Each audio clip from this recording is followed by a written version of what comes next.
Hello friends, आप देख रहे हैं open study area YouTube channel. प्रतिदिन हम बीपीएससी टीआरई 4.0 के लिए 8 बजे लाइव सेशंस में आप सभी के साथ जुड़ते हैं। यदि आप हमारे चैनल पर नए हैं तो चैनल को सब्सक्राइब कर लीजिएगा।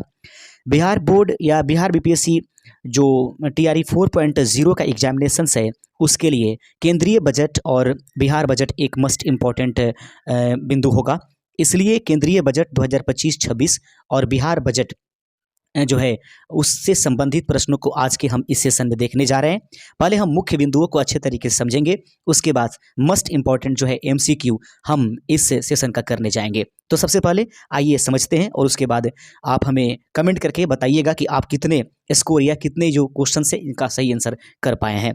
पहला प्रश्न है कि केंद्रीय बजट 2025-26 को, प्रश्न नहीं है ये, मुख्य बिंदुएं हैं कि केंद्रीय बजट 2025-26 को जो है सबका विकास थीम पर तैयार किया गया है। तो सबसे बिंदु इंपॉर्टेंट है कि केंद्रीय बजट 2025-26 जो है किस थीम पर तैयार किया गया था।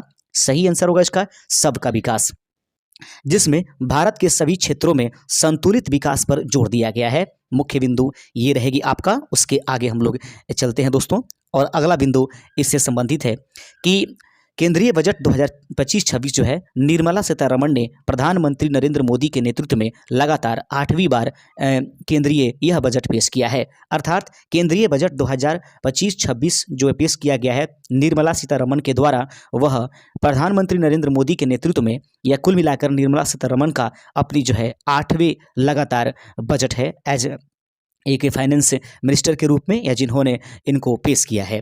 आगे बिंदु है दोस्तों कि संविधान में कहीं भी बजट शब्द का उल्लेख नहीं किया गया है, लेकिन अनुच्छेद 112 में जो है इसका उल्लेख वार्षिक वित्तीय विवरण के रूप में किया गया है। तो सबसे पहले ध्यान में रखने की जरूरत है कि क्या बजट शब्द का प्रयोग हमारे संविधान कॉन्स्टिट्यूशन ऑफ इंडिया में किया गया है, तो बिल्कुल नहीं किया गया है। लेकिन अनुच्छेद 112 में इसको नाम दिया गया वित्तीय विवरण के रूप में, वार्षिक यानी कि उल्लेख किया गया वार्षिक वित्तीय विवरण के रूप में इसको प्रस्तुत किया गया है।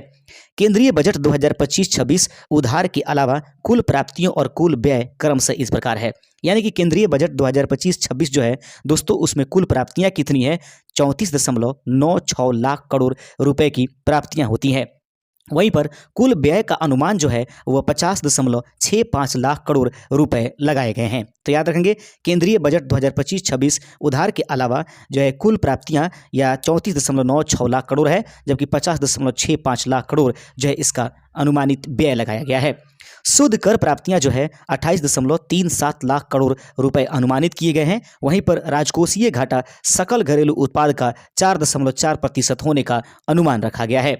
तो ध्यान रखिएगा, ये सभी मस्ट इंपॉर्टेंट पॉइंट है जिससे क्वेश्चंस बनते हैं और क्वेश्चंस आपके एग्जाम्स में पूछे जाते हैं।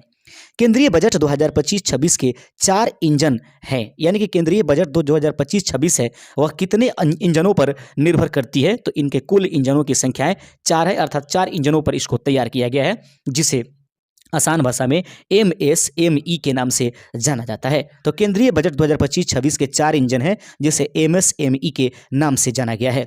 केंद्रीय बजट 2025-26 में बिहार के लिए क्या है, यानी कि बिहार को क्या मिला, तो यह इंपॉर्टेंट रहा। यानी कुल मिलाकर के विपक्षी पार्टियों ने तो यही कहा कि केंद्रीय जो बजट 2025-26 है वो सब उठा करके बिहार को दे दिया गया है। याद रखेंगे दोस्तों, अपना बिहार जो है बहुत पिछड़ा हुआ है, इसलिए अगर केंद्र सरकारें हमारे बिहार को बजट में अपना स्थान देती है तो ये अपने आप में काबिले तारीफ है और ये सराहनीय योग्य होगा। तो ऐसे में दोस्तों केंद्रीय बजट 2025-26 में बिहार के लिए क्या है, तो देख लीजिएगा। बिहार को बहुत सारी योजनाएं मिली जिसमें 7 इंपॉर्टेंट था, और उनमें से भी मस्ट इंपॉर्टेंट ये चीजें थी। नई ग्रीनफील्ड एयरपोर्ट बिहार को मिलेंगे, पश्चिमी कोसी नहर परियोजना बिहार के लिए प्रदान किए गए हैं। वहीं पर बात करेंगे मखाना बोर्ड बिहार में स्थापित किया जाएगा, इसके लिए मुख्य फोकस केंद्रीय बजट 2025-26 में लिया गया है। दोस्तों याद रखिएगा, जब केंद्रीय जो वित्त मंत्री हैं निर्मला सीतारमण, वह जब बजट पेश करने के लिए आई तो वह इस बार विशेष प्रकार की एक साड़ी पहनी थी। वह जो साड़ी था उस पर मिथिला पेंटिंग बनाया गया था। दोस्तों यह मिथिला पेंटिंग हमारे राज्य की पद्मश्री जो ये है आपके दुलारी देवी मिथिला पेंटिंग से संबंधित है, उन्होंने उनको भेंट स्वरूप प्रदान किया था। उसी साड़ी को इस बार जो है निर्मला सीतारमण जो है पहनी थी और उन्होंने बजट पेश किया था। तो ऐसे में कभी क्वेश्चन इससे बन सकता है, तो आप जरूर ध्यान रखिएगा। दुलारी देवी के बारे में आप जानते होंगे। केंद्रीय बजट 2025-26 में बिहार को लगभग इस बार 1.43 लाख करोड़ रुपए देने की घोषणा की गई है, जो पिछले वर्ष की तुलना में दोस्तों अधिक है। याद रखेंगे, पिछले वर्ष की तुलना में, यानी कुल मिलाकर के बिहार को आगे बढ़ाने की पूर्ण रूप से योजनाएं हैं, यह बजट साबित करता है। दोस्तों आइए अब इससे संबंधित जो मोस्ट इंपॉर्टेंट क्वेश्चन बनते हैं केंद्रीय बजट 2025-26 से, उन प्रश्नों को हम आपके सामने रखते हैं। जैसे कि पहला क्वेश्चन है कि केंद्रीय बजट 2025 किसने पेश किया था? तो आप सभी जानते हैं इसका सही आंसर हो जाएगा केंद्रीय बजट 2025 जो है निर्मला सीतारमण ने पेश किया था, और यह उनकी 8वीं बार जो है बजट के रूप में उन्होंने बजट को पेश किया है, यानी कि नरेंद्र मोदी प्रधानमंत्री हैं तब से। आगे देखते हैं केंद्रीय बजट 2025 में कुल कितना व्यय आवंटित किया गया है? तो केंद्रीय बजट 2025 में कुल व्यय कितना किया गया है? तो कुल व्यय का मान कितना दोस्तों?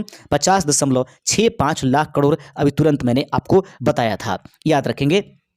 अगला क्वेश्चन आपके सामने है, तीसरा नंबर क्वेश्चन कि केंद्रीय बजट 2025 के लिए अनुमानित राजकोषीय घाटा कितनी रखी गई है? यानी कि केंद्रीय बजट 2025 के लिए अनुमानित राजकोषीय घाटा कितने रहने के अनुमान है? तो याद रखेंगे तीसरे का सही आंसर हो जाएगा 4 सकल घरेलू उत्पाद का लगभग 4.4% जो है अनुमानित राजकोषीय घाटा है। दोस्तों इसका मतलब ये होता है कि हमें इतने पैसे यानी इतने प्रतिशत आंकड़ा और भी दूसरे से लेना पड़ेगा। आगे बढ़ते चलते हैं। केंद्रीय बजट 2025 में किस क्षेत्र को बुनियादी ढांचे के विकास के लिए महत्वपूर्ण धन प्राप्त किए गए हैं? याद रखेंगे केंद्रीय बजट 2025 को अगर देखा जाए तो वह कौन सा क्षेत्र है जिसके बुनियादी ढांचे को विकास के लिए एक महत्वपूर्ण मतलब धन उनको प्रदान किए गए हैं? चौथे का सही आंसर हो जाएगा ऑप्शन नंबर सी, रेलवे और राजमार्ग के लिए जो है मुख्य फोकस करती है इस बार की केंद्रीय बजट 2025, जिसमें रेलवे और राजमार्ग को बुनियादी ढांचे को विकास के रूप में यानी कि आगे बढ़ाने की महत्वपूर्ण बात की गई है। ऑप्शन नंबर सी इस प्रश्न का सही आंसर है। दोस्तों अगला क्वेश्चन है, 5वां नंबर क्वेश्चन देख लीजिएगा कि केंद्रीय बजट 2025 में कृषि उत्पादकता में सुधार के लिए कौन सी प्रमुख पहल का लक्ष्य किया गया है? याद रखेंगे केंद्रीय बजट 2025 में कृषि उत्पादकता में सुधार के लिए कौन सी प्रमुख पहल का लक्ष्य किया गया है? 5वें का सही आंसर हो जाएगा ऑप्शन नंबर आपके पास बी, उच्च उपज वाले बीजों पर राष्ट्रीय मिशन जो है यह एक पहल लेकर के आया गया है, जिसकी वजह से कृषि उत्पादकता में सुधार की जाएगी। यानी कि केंद्रीय बजट 2025 में जो है उत्पादकता में सुधार के लिए, कृषि उत्पादकता में सुधार के लिए कौन सी जो पहल लाई गई है, यह लक्ष्य रखा गया है, तो उच्च उपज वाली बीजों पर राष्ट्रीय मिशन तैयार किया जाएगा। आगे बढ़ते चलते हैं। 6ठा नंबर क्वेश्चन आपके सामने है और प्रश्न को देखिएगा। प्रश्न कहता है दोस्तों कि आयकर स्लैब के संबंध में केंद्रीय बजट 2025 में कौन सा प्रमुख कर सुधार पेश किया गया? आयकर स्लैब के संबंध में केंद्रीय बजट 2025 में कौन सा प्रमुख कर सुधार पेश किया गया है? छठे का सही आंसर हो जाएगा दोस्तों, नई कर व्यवस्था के तहत 12 लाख तक की वार्षिक आय पर किसी भी प्रकार की कोई कर नहीं देना पड़ेगा। यह 2025 में केंद्रीय बजट 2025 का आयकर स्लैब का नियम है कि अगर आपके पास जो है नई व्यवस्था 12 लाख प्रति वर्ष के हिसाब से अगर आपके पास आय होते हैं तो आपको 1 पैसे भी ये आपके पास ये नहीं देना पड़ेगा। लेकिन दोस्तों इसमें 4% का रूल भी है जिसको समझना आवश्यक है। आगे बढ़ते चलते हैं। अगला क्वेश्चन है कि बजट पहल के तहत बिहार में मखाना की खेती को बढ़ावा देने के लिए किस बोर्ड की स्थापना किया गया है? तो बजट पहल के तहत यानी कि बिहार में मखाना की खेती को बढ़ावा देने के लिए एक बोर्ड की स्थापना की गई है, जो निम्नलिखित में से कौन है? सही आंसर है दोस्तों, मखाना बोर्ड की जो है स्थापना किया गया है। ऑप्शन नंबर बी इस प्रश्न का सही आंसर है। 8वां नंबर क्वेश्चन देख लेते हैं कि केंद्रीय बजट 2025 में शहरी चुनौती कोर्स के लिए कितनी धनराशि आवंटित की गई है? शहरी चुनौती कोर्स के लिए कितने जो है आवंटित किए गए हैं? 8वें का सही आंसर हो जाएगा 1 लाख करोड़, इसका सही आंसर हो जाएगा ऑप्शन नंबर सी इस प्रश्न का सही आंसर है। 9वां नंबर प्रश्न आपके सामने है कि केंद्रीय बजट 2025 में विकास के 4 इंजनों में से एक क्या है? यानी कि बड़े निगम, स्टार्टअप, MSME यानी यहाँ पर ई भी लगा देंगे, लघु यानी सूक्ष्म, लघु और मध्यम उद्यम। याद रखेंगे सूक्ष्म, लघु और मध्यम उद्यम जो है केंद्रीय बजट 2025 के लिए 4 इंजन हैं, जिसको हम लोग साधारण में MSME के नाम से जानते हैं। ऑप्शन नंबर सी इस प्रश्न का सही आंसर था। मस्ट इंपॉर्टेंट क्वेश्चन ही हम लेकर के आए हैं जिससे आपको लाभ पहुंचे दोस्तों।